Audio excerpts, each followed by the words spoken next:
Je voulais être avocat pour lutter contre ces inégalités. Oui. Et c'est une source de motivation de ce que j'ai remarqué Oui. pour beaucoup d'enfants de sans fil, de se dire que Alassane aussi vient de sans fil. Oui. Donc un enfant de sans fil n'est pas maudit. Si je ne faisais pas attention, j'allais être dévoré par le loup. Les plus riches de Côte d'Ivoire sont connus. Oui. Les plus riches du Mali, du Burkina, du Niger sont connus. C'est pas ces gens-là qui présentent des liasses de billets sur les réseaux sociaux. Ils n'en font pas partie. Donc moi aussi, je m'accroche. Autant où les gens s'accrochent à l'espoir, à l'espérance d'un Eldorado, moi je m'accroche au rêve ivoirien. Oui.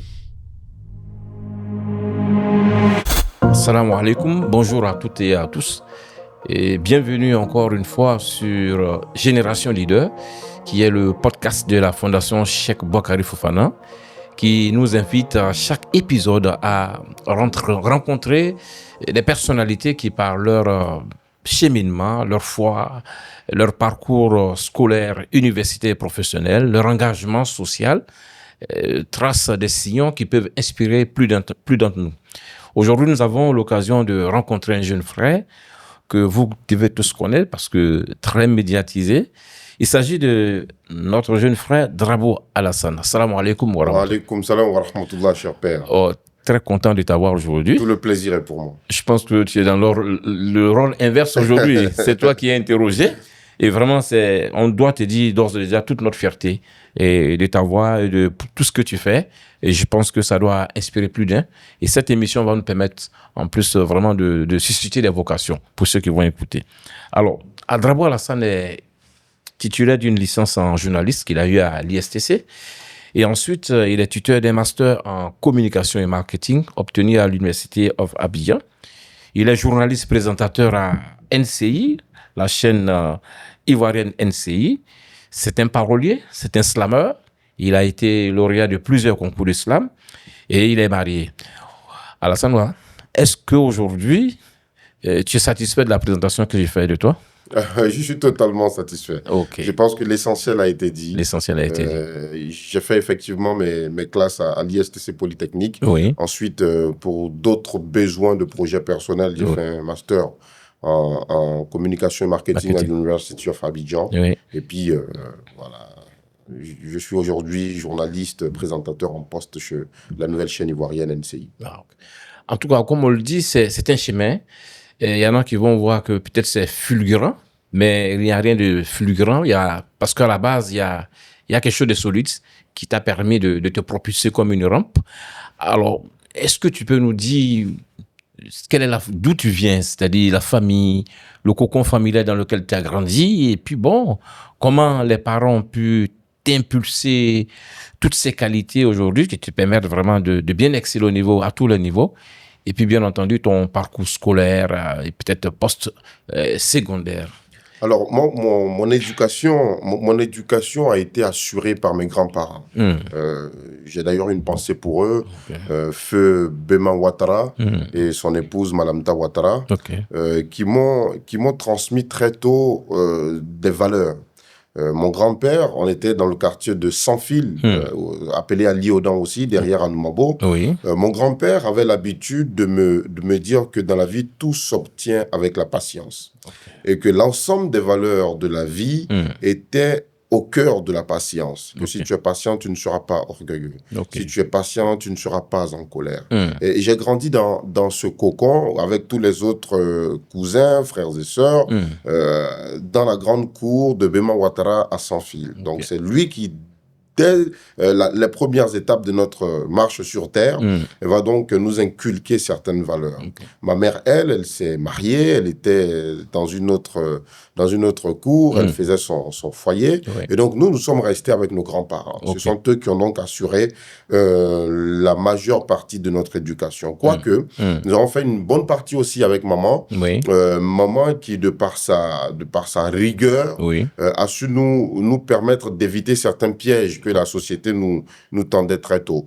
Par exemple, dans mon quartier, à l'époque, les vidéoclubs étaient des endroits très fréquentés par les enfants de ma promotion.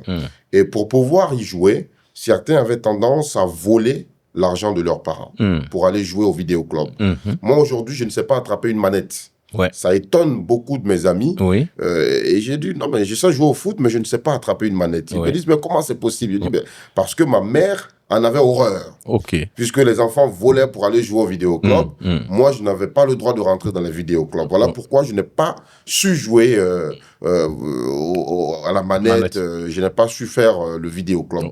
Donc, pour dire que la rigueur de maman m'a permis d'éviter certains pièges de la vie. Malheureusement, d'où je viens, beaucoup d'enfants, d'adolescents de ma promotion, malheureusement, ont été emportés par les vicissitudes de la vie. Certains parce que les parents n'ont pas été très rigoureux, d'autres parce qu'ils n'ont pas écouté leurs parents. Donc, je pense que naître dans cet environnement où une famille très modeste, on se débrouille vraiment, le vieux Bema Ouattara se débrouille, il était peintre bâtiment, il partait travailler. D'ailleurs, moi, je l'accompagnais en zone portuaire pour faire de la peinture bâtiment, dans la maison de certaines communautés, notamment libanaises, pour faire de la peinture. Je le faisais à mes heures libres. Et puis, moi, il m'a inscrit à l'école coranique. Je suis parti à Ouloumoudinia, qui est une école coranique à Marcory sans fil. Et peu de temps après, Moualim a souhaité qu'on m'amène à l'école des Blancs, comme on dit, donc pour connaître un parcours académique. Et ma grand-mère n'a pas vu d'inconvénient à cela. On m'a inscrit d'abord à l'école Bada de Mambo, ensuite c'était loin de la maison, on m'a envoyé à l'ISP, le Réveil, Institut scolaire privé Le Réveil, qui est dans le quartier. Et j'ai une forte pensée d'ailleurs pour les directeurs, M. Soumaoro et M. Koné, qui avaient accepté que mon grand-père ne paye pas la totalité de la scolarité. Parce que c'est mon grand-père qui me scolarisait. Et comme il savait que mon grand-père avait de maigres moyens et qu'il devait scolariser son petit-fils, ils ont été généreux. Donc je voudrais vraiment saisir cette opportunité pour leur dire merci pour ce qu'ils ont été dans ce parcours.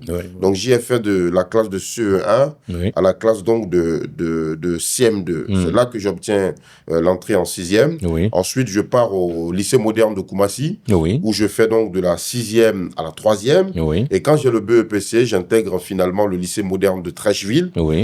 C'est là que je fais donc le baccalauréat série A2 que j'obtiens avec la mention bien. Très bien. Et là, je me dis, un clin d'œil, je pense que parallèlement à cela, on sent que tu es très agité, tu as un activisme, tu ne restes pas sur toi-même, tu t'ouvres. Et comment, pendant ce parcours-là, te vient l'action de la parole, l'envie de parler, l'amour de la poésie? Alors, à la base, ce que beaucoup doivent savoir, c'est que moi, je voulais être avocat. À Marcory sans fil, il y avait tellement d'inégalités, il y avait tellement d'injustices.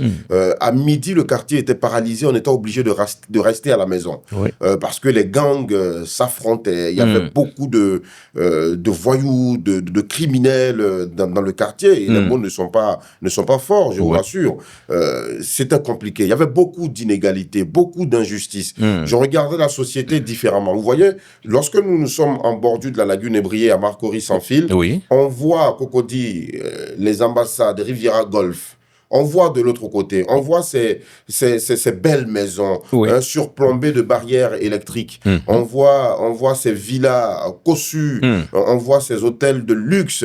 Je fais référence notamment à un hôtel célèbre.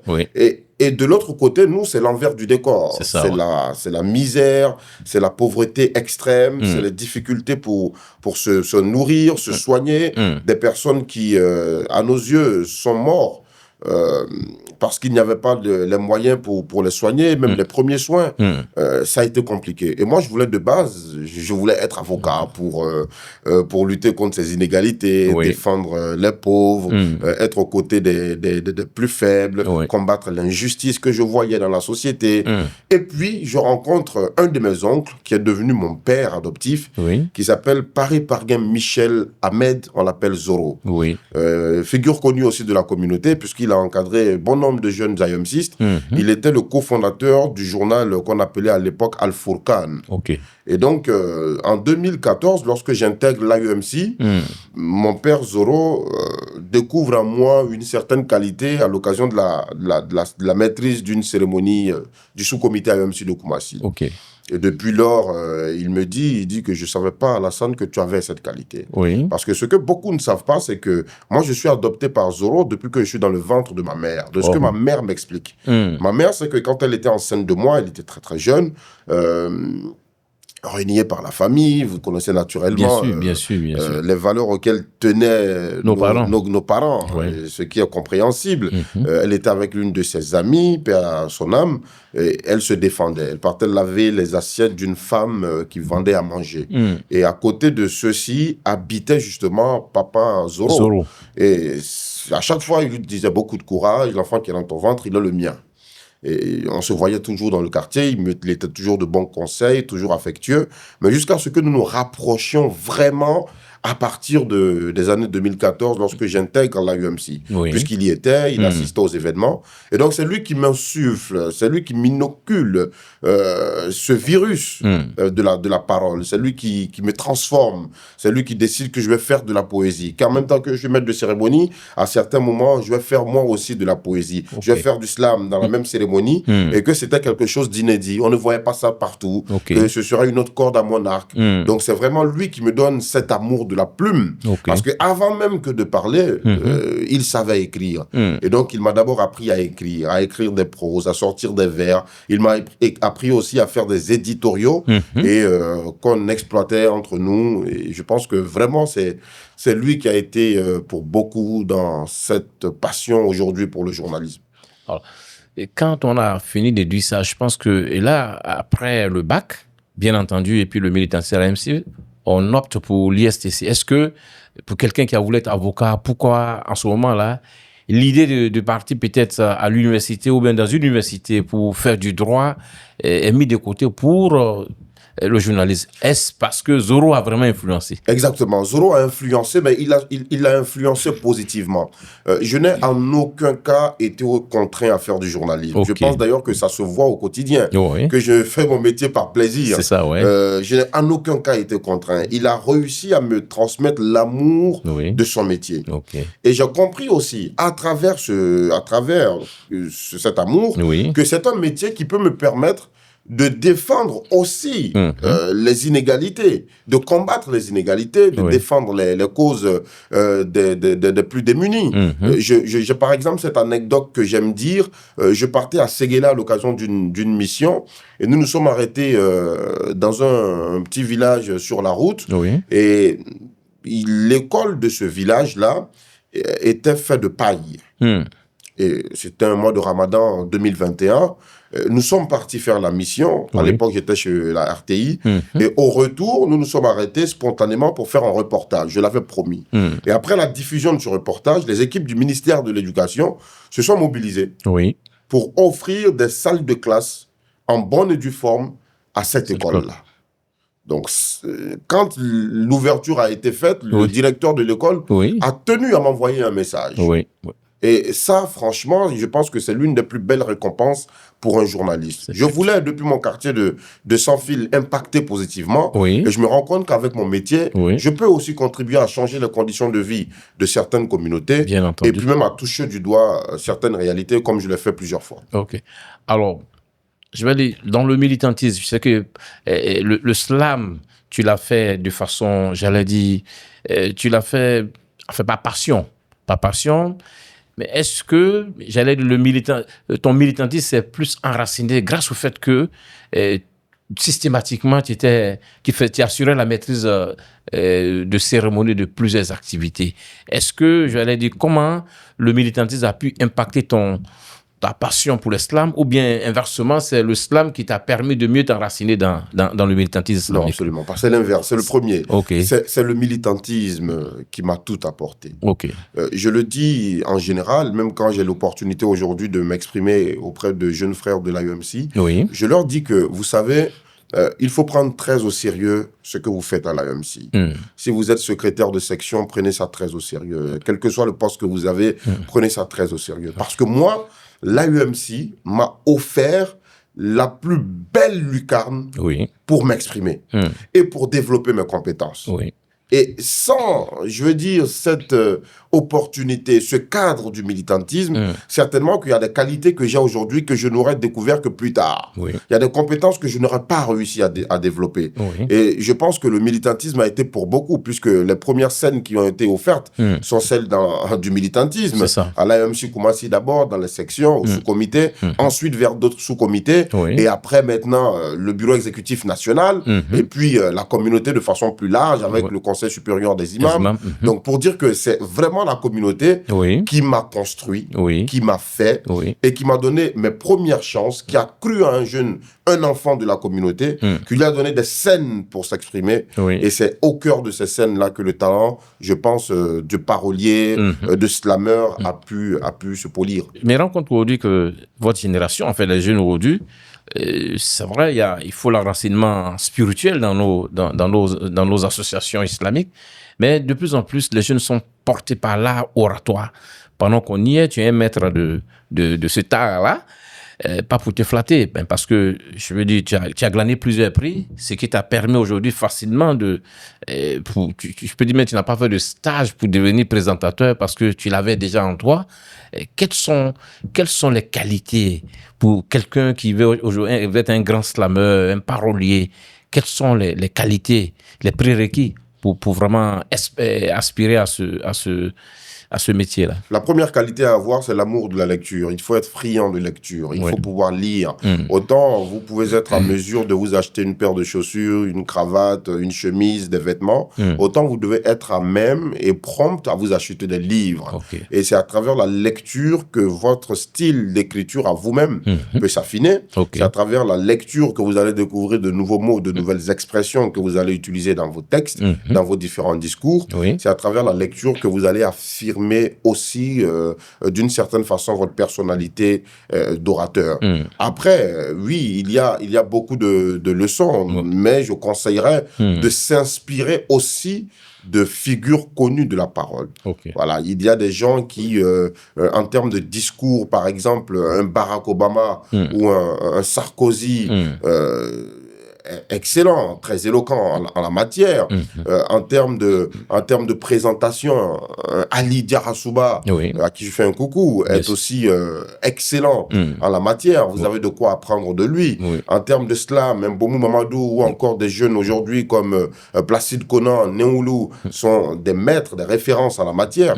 Donc, en les regardant, en s'inspirant d'eux, on est à même aussi de développer certaines de nos compétences. Et il faut faire beaucoup d'exercices. Il faut travailler sa diction. Lire avec un stylo à la bouche, répéter des mots alambiqués, compliqués. Natacha, Natacha pas son chat. Cela fâcha, Sacha qui se fâcha. Et à la voix chez ce cher Serge, vous donnez 5-10 secondes pour répéter rapidement, plusieurs fois dans la journée, ce type d'exercice. Ça vous aidera à mollir la mâchoire et puis à parfaire votre prononciation. Très bien. Alors, je pense que ce qui est, personnellement, je pense que tout à l'heure, j'ai parlé de fulgurance dans le parcours professionnel, parce que à peine sorti j'allais dire, des bancs des grandes écoles, et tu as eu la chance d'intégrer la RTI. Et il faut le dire, c'est vrai, on sentait la chose venir, mais c'est allé plus vite qu'on le pensait. Alors, je veux dire, est-ce que tu peux nous raconter, ce moment-là de ta vie, là, ce moment, ce basculement-là dans ce qu'on voit aujourd'hui? Comment tu l'as vécu? Alors, déjà, avant même la RTI, il y a eu Radio Al-Faïda. Radio Al-Faïda, qui est une radio confessionnelle, qui émet sur la modulation de fréquence 95.3 et qui appartient à Nasrul Ilm Côte d'Ivoire, dont je suis membre. Quand j'ai le baccalauréat, Elhadj Massamba Touré, que je salue, me fait appel. Il me dit, nous avons un projet de radio et j'ai besoin de ta voix sur cette radio. Avec le cheikh Chérif Oumar, on en a parlé, j'ai besoin de ta voix sur cette radio. Je dis, mais il n'y a pas de problème, ça sera une opportunité pour moi d'apprendre. Et c'est là où Zoro encore est déterminant, mon père. Il me dit, vas-y et ne demande pas 5 francs. Tu es un amateur. Tu as tout à apprendre de cet univers professionnel. Vas-y, va apprendre. Donc, j'y reste en 2018 et 2020, jusqu'en novembre 2020. Je suis en 2e année de journalisme, presque en 3e année, à l'ISTC. Et puis, un aîné, Hamza Diaby en l'occurrence, m'informe qu'il y a un test de recrutement à la RTI et que de venir tenter ma chance. Donc, j'y vais. Je fais le test de recrutement. On nous appelle pour une seconde phase. Je fais la seconde phase, Oui. et puis à la fin, je suis retenu. Oui. Et quand je suis retenu, donc, j'ai pas encore mon diplôme Bien sûr. de journaliste, mais j'intègre la Maison Bleue qui me donne l'une de mes plus grosses expériences. Oui. Ça a été une chance inouïe que de commencer ma carrière à la RTI. Parce Oui. que sur les bancs de l'ISTC, nous sommes pris par l'orgueil. On juge avec un regard un peu complexé et orgueilleux Oui. nos aînés qui sont à la chaîne de télévision publique Oui. en se fondant dans la masse qui critique de façon acerbe le travail des journalistes de la RTI. Et je pense que quand je suis rentré là-bas, j'ai découvert de grands professionnels, Oui. de Sylvie Touré, Ami Koulibaly, Parga Sorokone et plein d'autres, Oui. qui m'ont montré à travers la rigueur de leur travail Oui. que, en fait, le regard que nous avons de l'extérieur n'est pas le même. Oui. Voilà, un média de service public reste un média de service public avec ses contraintes, mais il y a beaucoup de matière. Oui. Et avant que de commencer la présentation, j'étais sur le terrain. Oui. Je partais faire des reportages, j'ai découvert ainsi toute la Côte d'Ivoire. Je suis même sorti du pays pour tourner des sujets. Oui. Et c'est à partir du 1er avril 2022 que je commence la présentation du journal télévisé. Ça a été un moment particulier dans ma vie parce que si je dois dire comme vous que je m'y attendais, j'ai menti. OK. Je ne m'y attendais pas. Je voulais faire du journalisme à un niveau professionnel. Mais est-ce que j'étais préparé à commencer ma carrière alors même que je n'avais pas obtenu mon diplôme? Oui. Non. Je n'y étais pas préparé. Moi, je pensais que j'allais finir le diplôme comme tout le monde, faire un stage quelque part, Oui. et puis commencer, espérer être embauché, commencer à travailler. Je pense que Dieu fait les destins comme il souhaite, et il a fait le mien ainsi. Oui. Ça a été ainsi le début de mon parcours. Oui. Et je pense qu'avec les prières, on va travailler pour maintenir le cap. Inch'Allah. Alors, disons que à partir de là, bon, on voit Drabo et c'est. J'ai suivi un peu, parce que on est tous un peu sur les réseaux sociaux, et j'ai vu que il y a eu un moment donné le doyen Benson. Oui. Qui effectivement, je pense que il t'a invité à animer quelque chose. C'est cela. Et j'ai vu son anniversaire. Ok, c'était son anniversaire. Et j'ai vu, il avait beaucoup de, disons que d'éloges pour toi, hein. Je sais pas comment s'est fait la connexion. On était étudiants à l'ISTC Polytechnique. Oui. Et puis, à l'occasion de son anniversaire, il avait décidé de sensibiliser la jeunesse. Okay. Donc, il est passé chez ESMA, il a sensibilisé sur des phénomènes, la drogue, l'alcool, la cigarette, donné des conseils de vie au regard de son parcours et de son expérience. Et il a choisi de prendre 2 étudiants pour animer sa soirée d'anniversaire. Donc, il a pris un chez ESMA et il est venu aussi à l'ISTC Polytechnique. On a eu la rencontre. Et au regard des étudiants qui avaient pris la parole ce jour-là, moi, j'ai été retenu pour présenter cet anniversaire-là. C'était l'un des moments les plus beaux de ma vie. Parce que Georges Taïb Benson, je ne l'ai pas vu présenter le journal. C'est ça. À la RTI, j'ai vu plus tard des extraits de lui, mais quel grand présentateur, quel personnage de télé. Et moi, quand j'étais à l'ISTC, je voulais qu'on inscrive aussi mon nom au bas de la liste, et j'étais très heureux de le faire. Quand il m'a choisi, j'étais très content. Ça a été une très belle expérience, très belle expérience. Alors, ceci entendu, aujourd'hui, tu as à NCI, je pense qu'il y a la question il y a le journal, on n'en parle plus. Je pense que ça a été naturellement, enfin, puisque ton coach, Ali Diarasouba, à qui je fais un coucou au passage, qui aussi, j'allais dire, t'a tenu par la main pour que tu puisses lancer à NCI. Aujourd'hui, il y a, avec plein de jeunes que nous admirons aussi, vous animez bien les débats. Pour rentrer un peu dans votre, j'allais dire, votre intimité, comment vous préparez les débats? Ça, juste pour que au moins les jeunes, parce que l'objectif aujourd'hui, c'est de susciter des vocations et que les gens comprennent tout le travail qui est fait. On vient voir quelque chose tout fait, mais quel est ce travail prérequis qu'il faut faire, qu'il faut vraiment cumuler pour que ce bon résultat-là puisse sortir au finish? Alors, dans la présentation au quotidien, il faut vraiment dire merci à Ali Diarasouba, parce que Ali Diarasouba, au-delà d'être un modèle, un mentor pour moi dans ce métier, Ali Diarasouba est comme un guide aujourd'hui pour moi dans le journalisme. Quand j'arrive à à la NCI, la nouvelle chaîne ivoirienne. Oui. Il me fait une totale confiance. Il me donne une certaine prise d'initiative qui n'est pas à négliger. Et quand on lance justement le magazine dont vous parlez, La Quotidienne Info, à l'approche de la présidentielle de 2025, il me laisse l'opportunité de travailler sur l'émission, de concevoir au quotidien, depuis août jusqu'à aujourd'hui, chaque numéro, de sortir les sujets, de chercher des invités, de savoir agencer les chroniqueurs, les profils de chroniqueurs qu'il faut pour les sujets d'économie, pour les sujets de politique, pour les sujets de société. Donc, de réfléchir chaque jour à sortir des sujets. Et c'est une compétence que je n'avais pas. C'est dédié en général à des rédacteurs en chef spécialisés sur des émissions. Bien sûr. Moi, j'avais que le profil de présentateur JT quand je quittais la RTI pour venir. C'est ça, Aujourd'hui, en plus du profil de présentateur JT, j'ai celui de présentateur aussi de magazine. C'est ça. Puisque j'ai l'opportunité à ses côtés de faire aussi La Quotidienne. C'est ça, Et de faire NCI Reportage. Et de préparer au quotidien La Quotidienne Info. Donc, ça demande cette préparation d'être vraiment très alerte sur l'actualité. Très, très alerte sur l'actualité. Des sujets importants d'actualité et de société ne doivent absolument pas m'échapper.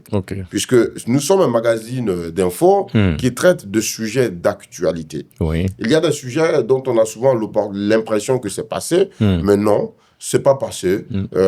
C'est toujours contextuel. Il y a quelques jours, il y a quelques semaines, j'ai parlé de la drogue. On aurait dit qu'on en parle depuis des décennies, mais c'est toujours d'actualité. Il y a quelques semaines, j'ai parlé aussi du phénomène de l'immigration clandestine. On aurait dit que c'est dépassé. Non, c'est toujours d'actualité. Parce que chaque jour, des gens meurent dans la Méditerranée. Et donc, au quotidien, c'est de suivre l'actualité, de faire un certain monitoring des médias, sur les réseaux sociaux aussi, d'être très alerte, d'être présent utilement, de savoir faire de la recherche aussi avec des mots-clés comme Abidjan et Côte d'Ivoire pour voir ce qu'on dit de nous dans la presse nationale et internationale pour sortir des sujets qui peuvent intéresser les Ivoiriens. Et quand les sujets sont sortis, les différents chroniqueurs sont informés des différents sujets. On essaie de le faire un peu plus tôt, mais c'est en général dans l'après-midi. On les informe des différents sujets. Et puis, en soirée, on se retrouve tous en plateau pour en discuter. On essaie aussi d'avoir des invités qui vont nous aider à approfondir les discussions pour ne pas que le débat se fasse uniquement entre chroniqueurs. Alors, tout à l'heure, on a parlé de drogue, ça sort, immigration clandestine. On voit tous ces fléaux aujourd'hui là qui constituent un goulot d'étranglement pour notre jeunesse aujourd'hui. Alors, tu es jeune, je pense que tu comprends mieux tes contemporains. Alors, quel regard aujourd'hui tu jettes sur la société? Est-ce qu'aujourd'hui, tu as parlé de Sans Fil, d'Anou Mambo, est-ce que tu repars là-bas? Est-ce qu'aujourd'hui, toi qui as pu quand même traverser, slalomer entre toutes ces choses-là pour arriver là aujourd'hui, quel est ton regard et qu'est-ce que tu pourrais dire à tes jeunes, aux jeunes comme toi, pour que véritablement les gens puissent sortir de ces pièges sociaux-là? Sans Fil, c'est toute ma vie. Je suis régulièrement à Sans Fil. Le week-end dernier, j'y étais. Ce week-end encore, j'y serai. Ma famille y vit toujours. Mes sœurs y sont. Mes tantes y sont. Ma communauté y est. Sans Fil, c'est le cœur de mon éducation. Sans Fil, c'est d'ailleurs même une obligation pour moi d'y retourner et de discuter, même si c'est avec une, deux personnes, en attendant qu'on prenne des initiatives plus grandes. Un jeune, un élève, un étudiant, de leur dire quelques mots de motivation, de leur dire que oui, nous aussi, nous sommes de Sans Fil, parce que beaucoup savent que je suis de Sans Fil et en doute. Et quand ils me voient dans les rues du quartier me promenant, ils sont rassurés qu'effectivement, je viens de Sans Fil. Et c'est une source de motivation de ce que j'ai remarqué pour beaucoup d'enfants de Sans Fil, de se dire que Alassane aussi vient de Sans Fil. Donc, un enfant de Sans Fil n'est pas maudit, puisqu'on a l'habitude de nous appeler Sans Fil d'Ennou, avec un ton très péjoratif. C'est ça, pour dire qu'on n'est pas bien, mais non, un enfant de Sans Fil n'est pas voué à l'échec. Un enfant de Sans Fil peut aussi tracer les sillons de l'épanouissement dans la société. C'est un quartier, comme beaucoup d'autres en Côte d'Ivoire, qui sont minés par les phénomènes que vous citez, la drogue, l'alcool, le grand banditisme. Dernièrement encore, la police a mené une grande opération à Sans Fil de destruction des fumoirs. Ça a été mené avec succès, nous avons suivi ça de près. Je pense que c'est des fléaux qui, malheureusement, sont vicieux. Et l'entourage, l'environnement que nos jeunes frères fréquentent sont pour beaucoup dans leur basculement dans ces fléaux-là.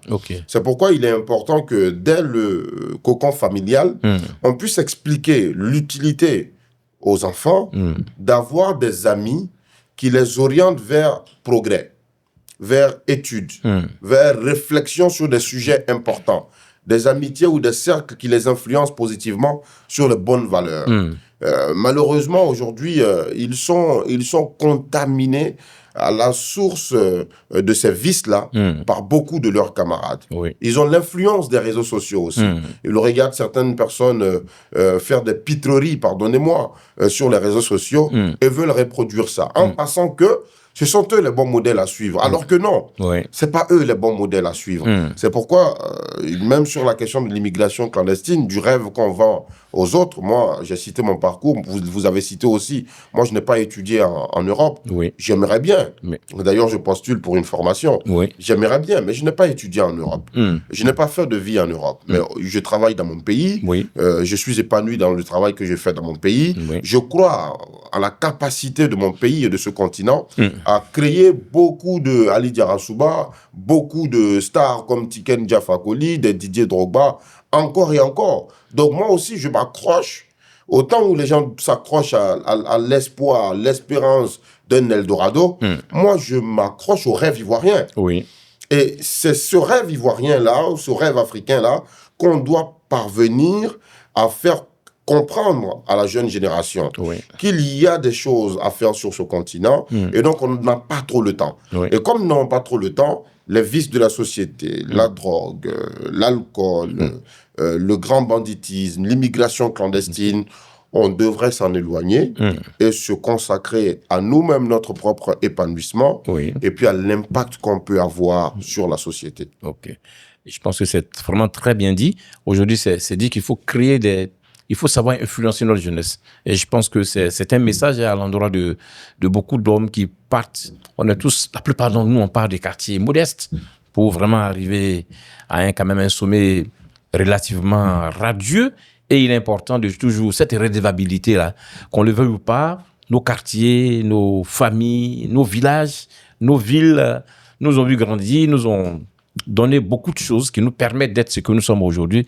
Et il faut toujours, peut-être, avec quelques bonnes volontés, pouvoir repartir pour que ceux qui sont là-bas aussi puissent être mieux influencés. Parce que, qu'on le veuille ou pas, quand des bonnes graines quittent un lieu et n'en reviennent plus, c'est un problème. Et ce seraient les mauvaises graines qui sont sur place, qui influencent de façon négative. Donc, ça aussi, c'est un appel à l'endroit de nous tous. Savoir revenir pour mieux influencer ceux qui viennent après nous. Parce que nous aussi, tu as dit, tu as été bien inspiré par des personnes qui étaient là, qui t'ont tenu par le bras, qui t'ont encouragé. Et nous aussi, on a ce devoir-là. Il ne faut pas fuir nos quartiers. C'est un appel à tout le monde, parce que très souvent, c'est ce qui se passe. On dit, on ne revient plus parce que c'est un quartier investi, ainsi de suite.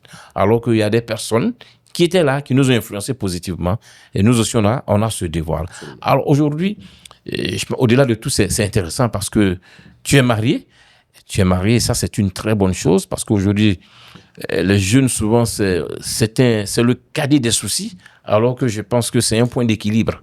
Alors aujourd'hui, tu as ta vie professionnelle, tu as une vie familiale, et puis aussi, tu as ton engagement social parce que c'est qu'au niveau du militantisme, tu continues de le faire. Comment aujourd'hui tu arrives quand même, malgré que tu sois très absorbé par le boulot, à trouver l'équilibre d'être quand même un peu présent dans tous ces milieux? Très bien. Il y a quelque chose qui est fondamental déjà, c'est ce que vous venez de rappeler, et je vous bénis de l'avoir dit, c'est que nous devons nous rappeler constamment d'où nous venons. Voilà. On dit que si tu ne sais pas où tu vas, au moins souviens-toi d'où tu viens. C'est pourquoi moi, ça m'aide, cette compréhension-là m'aide à avoir une autre lecture de la société, une autre lecture de mes rapports avec les gens et de mes rapports avec ma communauté. Ça m'aide facilement à honorer mes engagements.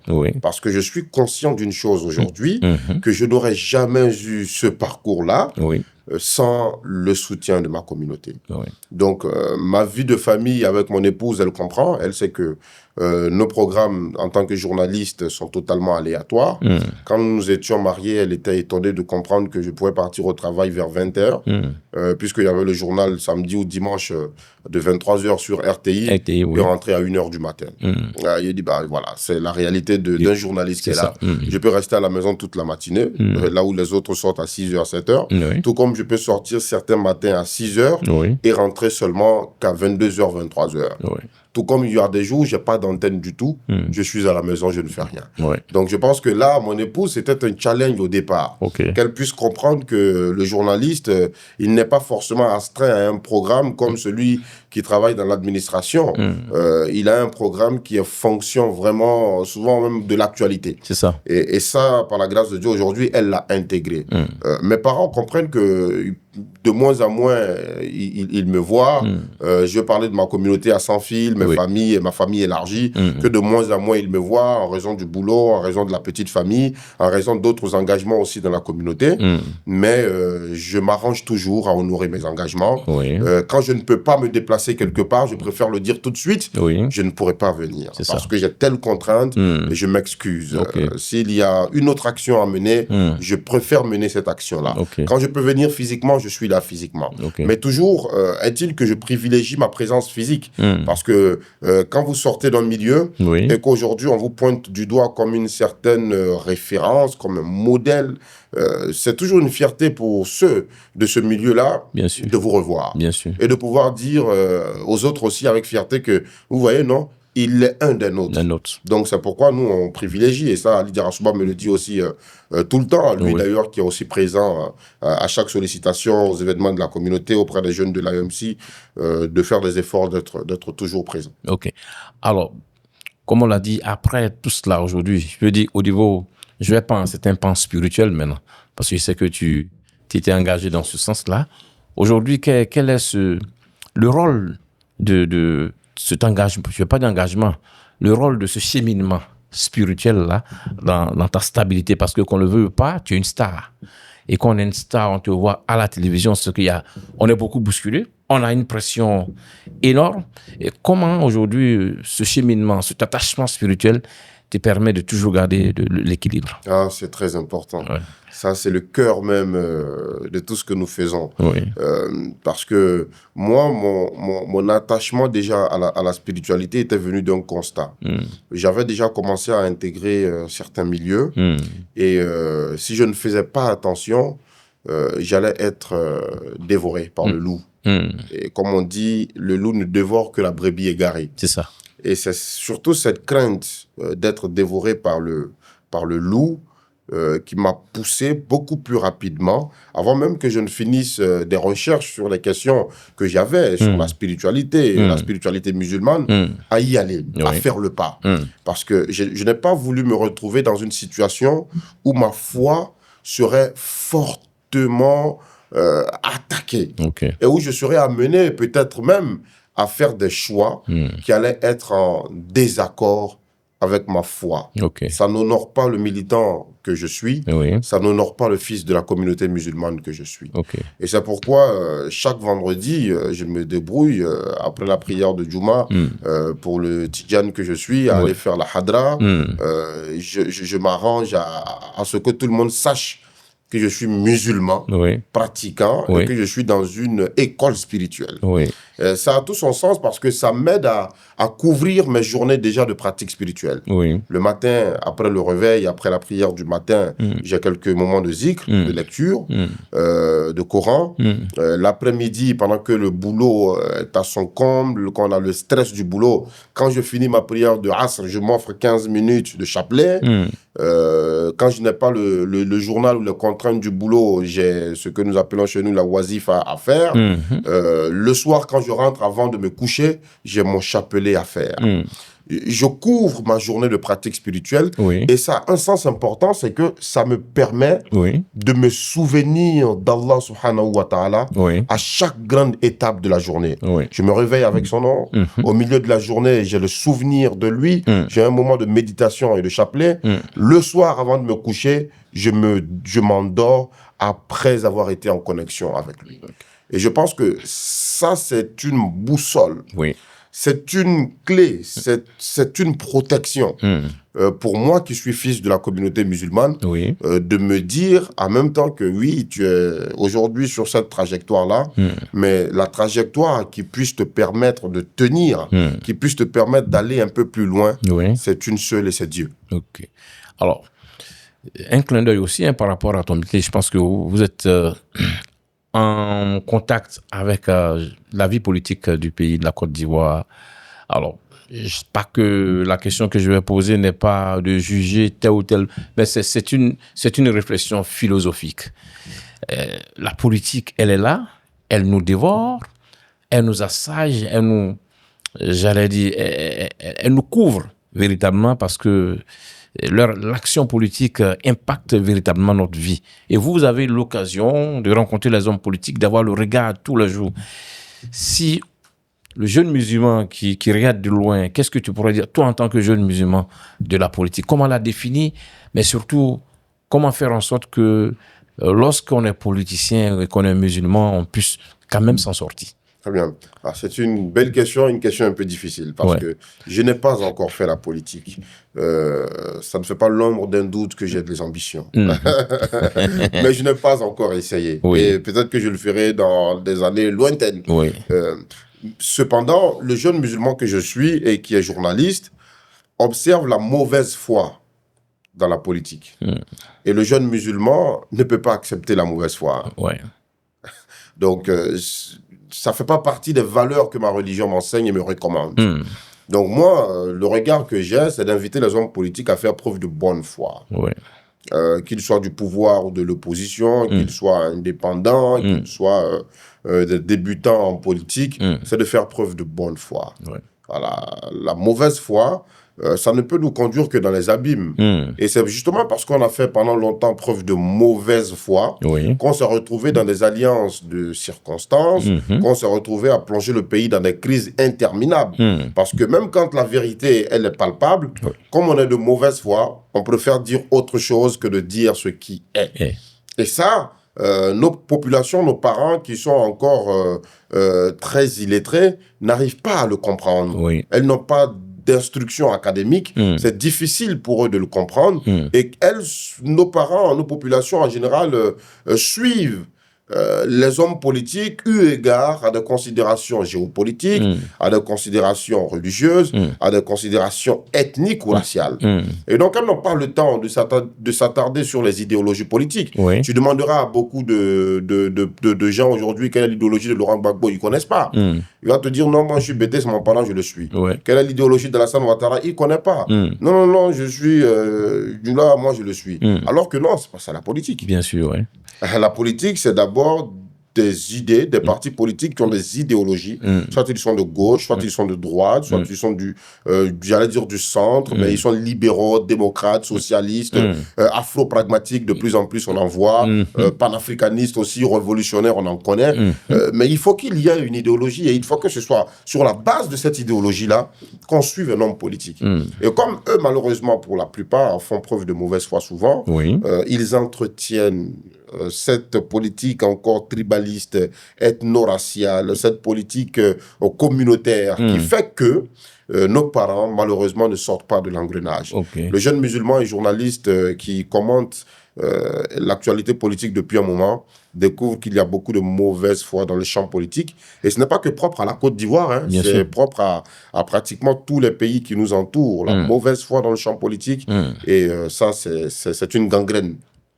Alors, parce que là, le problème, il est entier, parce que quand on voit Machiavel, Machiavel, il fait savoir qu'en politique, la meilleure vertu, c'est l'ingratitude. Vous voyez que on se pose la question véritablement, est-ce que véritablement le musulman qui veut être en conformité avec son Seigneur, qui veut promouvoir des valeurs de bienfaisance, de sincérité, de paix, de cohésion, en tout cas vraiment impacter positivement, est-ce que véritablement il lui est loisible de pouvoir s'engager vraiment en politique? Oui, il a toute sa place dans la politique. Et c'est d'ailleurs même parce que le musulman, lui, il a ces valeurs-là qu'il doit, selon selon moi, s'engager en politique. Ok. Puisque celui qui n'a pas ces valeurs-là ne l'entend pas de cette oreille.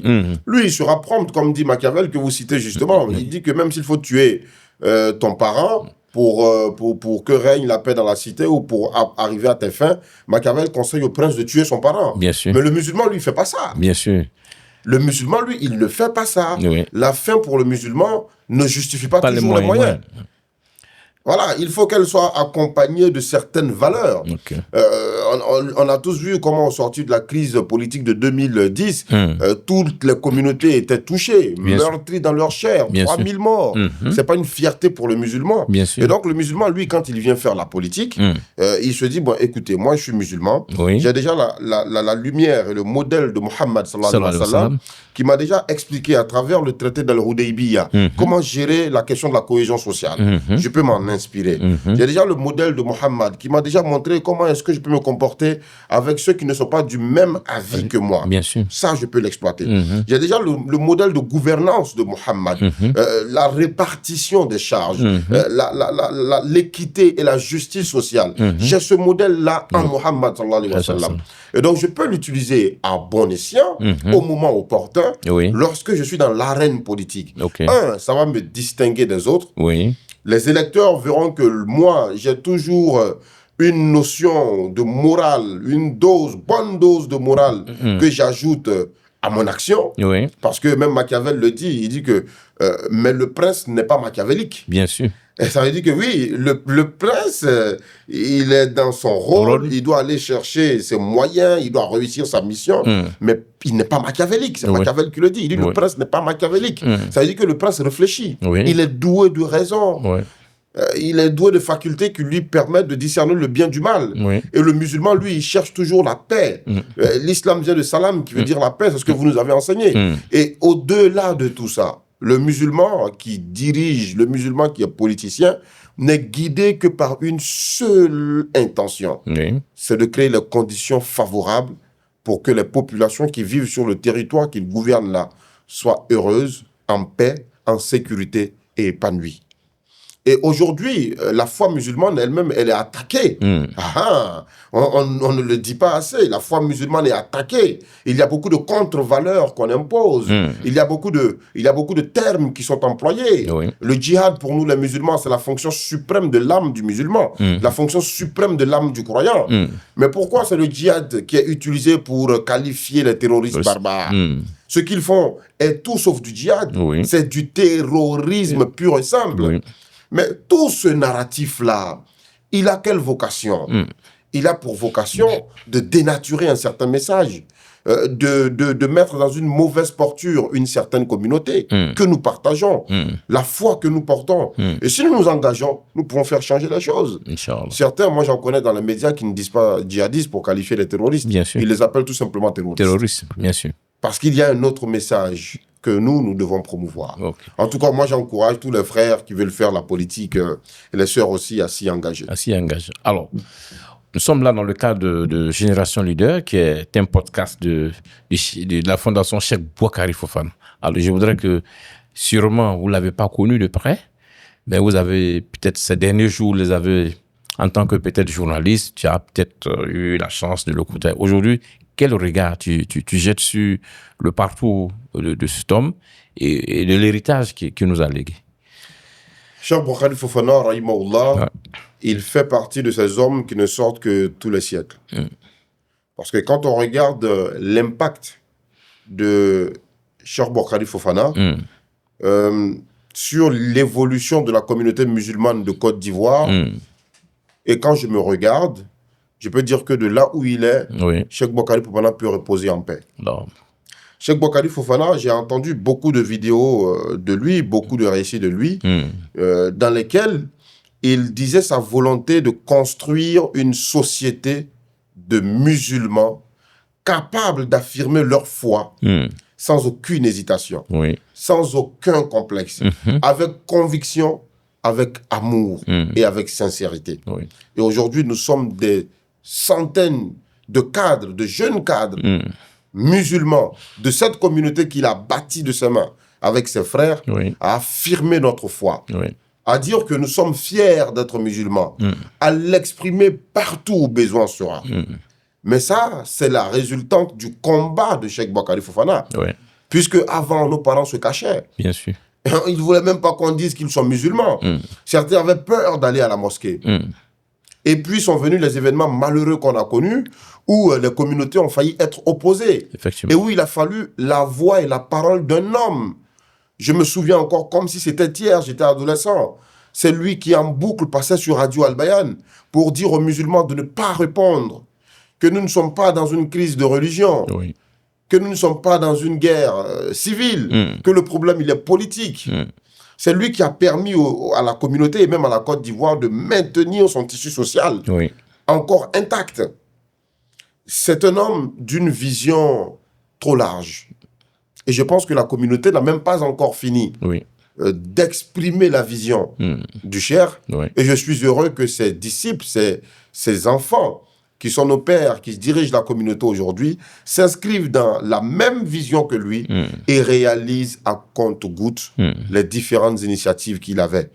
Cheikh Boukari Fofana aimait le dire, tant que la marche n'est pas terminée, le balancement des bras ne s'arrêtera pas. Effectivement. Donc c'est un appel à nous-mêmes de nous arc-bouter à ces messages.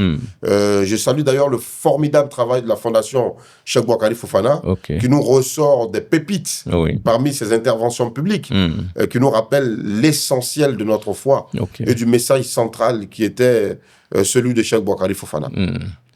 Alors, aujourd'hui, je pense que vous êtes de la génération qui vient après nous autres. Et je pense que je suis très content d'entendre cela parce que le but de la Fondation, c'est de faire perpétuer ces valeurs-là, de faire en sorte que on ne s'oublie pas. Parce que, comme Allah même le dit dans le Coran, à la sourate 59, sourate 19 plutôt, si vous oubliez Allah, Allah fera en sorte que vous vous oubliez vous-même. Et je pense que ce que la Fondation fait est très important parce qu'on vient de quelque part. Il y a eu tout un combat pour aujourd'hui repositionner l'islam en Côte d'Ivoire et dans la sous-région. Et il est dans notre devoir de continuer dans ce sens-là. Alors, je voudrais donc terminer en te permettant de lancer un appel aux jeunes comme toi, à des gens qui rêvent, qui peut-être sont dans des difficultés aujourd'hui. Quel mot pour ces personnes-là, pour qu'elles se façonnent aussi un chemin sur la base de leur foi, qu'est l'islam, et pour réaliser les rêves qu'ils se font? Alors, moi, je pourrais dire à l'ensemble de ces jeunes qui m'écoutent et qui voient en moi peut-être une figure à laquelle ils se reconnaissent, que rien n'est facile et que tout s'acquiert souvent dans la difficulté. Et que ce n'est pas parce que aujourd'hui les choses ne sont pas comme ils le souhaitent qu'ils doivent désespérer de la miséricorde d'Allah. Il ne faut pas désespérer de la miséricorde d'Allah. Aujourd'hui, c'est difficile, mais certainement que comme Allah lui-même en a fait la promesse, après la difficulté, il y a la facilité. Certainement que les difficultés d'aujourd'hui sont en train de nous préparer à la facilité de demain. Et c'est pourquoi moi, je les appelle à la résilience, à la persévérance. Ça n'a pas été facile pour beaucoup. Moi, sans le soutien de l'amicale des anciens de l'AMC, sans le soutien de mon père Zoro, je n'aurais pas intégré l'école de journalisme. Ce sont eux qui m'ont aidé à intégrer l'école de journalisme. Mes parents n'avaient pas les moyens de me payer une formation en journalisme. Donc de croire au message de la communauté, de rester dans la communauté. La communauté peut nous apporter énormément. J'ai cité aussi pendant cette discussion, cette conversation, l'ensemble des bienfaits que le militantisme dans la communauté m'a apporté. Il ne faut pas négliger le militantisme dans la communauté. Et il faut rester toujours dans la communauté. Il ne faut pas rester en dehors, parce que je les ai rappelé aussi, le loup égare, le loup dévore la brebis égarée. Et ça, c'est un message central qu'il faut comprendre. Aujourd'hui, les difficultés nous préparent au bonheur de demain. Il faut s'éloigner des concepts de tricherie, de la facilité. Tout ce qui est facile ne doit pas nous attirer parce que malheureusement, beaucoup de personnes sont aujourd'hui attirées par ce qui est facile. Et c'est ce qui nous emporte dans beaucoup de vices. Il ne faut pas se laisser influencer par des gens sur les réseaux sociaux dont leur vie est en total décalage avec ce qu'ils affichent sur les réseaux sociaux. Ils ne sont pas multimillionnaires. Les plus riches de Côte d'Ivoire sont connus. Les plus riches du Mali, du Burkina, du Niger sont connus. Ce n'est pas ces gens-là qui présentent des liasses de billets sur les réseaux sociaux. Ils n'en font pas partie. Comment ils gagnent leur argent? Posez-vous cette question. Certainement qu'ils font des malversations. Ils sont dans des pratiques qui sont louches. Et c'est des gens comme ça que nous, on devrait envier. Non, je suis désolé. Ce n'est pas des gens comme ça que nous, on devrait envier. Ce que nous, on doit envier, c'est des profils comme Cheikh Boakari Fofana. Un homme intellectuel, grand financier de son État, qui a travaillé avec honneur et sincérité, qui a construit sa carrière, qui s'est mis au service de sa communauté et qui a bâti une communauté, qui a eu une fin totalement saisissante à la tête de la communauté musulmane de Côte d'Ivoire, qu'il est venu faire renaître d'ailleurs de ses cendres avant de regagner son Seigneur. Et je pense que nous tous, on doit s'inscrire dans cette visée-là, travailler avec honneur, avec sincérité, parce que nous sommes le reflet de la communauté musulmane de Côte d'Ivoire, et puis nous mettre au service de cette communauté-là pour venir la servir. Vous êtes au service de la communauté, vous êtes de grands intellectuels, vous êtes nos pères. Et demain, la relève doit pouvoir être avec fierté nous autres, et après nous, ceux qui viennent. C'est pourquoi à ceux qui sont après nous, le message que je lance, c'est celui-ci, le message de la persévérance, de la résilience, du courage, du travail avec ardeur et pas de la tricherie. Merci beaucoup. Je pense que ce sont des mots qui sont bien dits et qui vont nous permettre de mettre fin à cet entretien. En tout cas, encore une fois, merci d'avoir répondu à notre appel. Merci d'avoir, des têtes lâchées pour nous permettre de découvrir un pan de ta vie, de ton intimité. Et nous prions Allah que Allah continue de te guider et que Allah te renforce et te permette de réaliser tous les rêves à venir que tu souhaites et qui seront meilleurs pour toi ici-bas et dans l'au-delà. Mesdames et messieurs, nous sommes au terme de cet entretien qui nous a permis de recevoir aujourd'hui notre jeune frère Drabo Alassane, qui est journaliste présentateur à NCI. Et nous espérons que cet entretien vous a beaucoup plu. Et l'objectif, c'est que cela puisse inspirer plus d'un. N'hésitez pas à partager ce podcast autour de vous, tout en espérant nous retrouver, Inch'Allah, la prochaine fois. Assalamu alaikum wa rahmatullah wa barakatuh.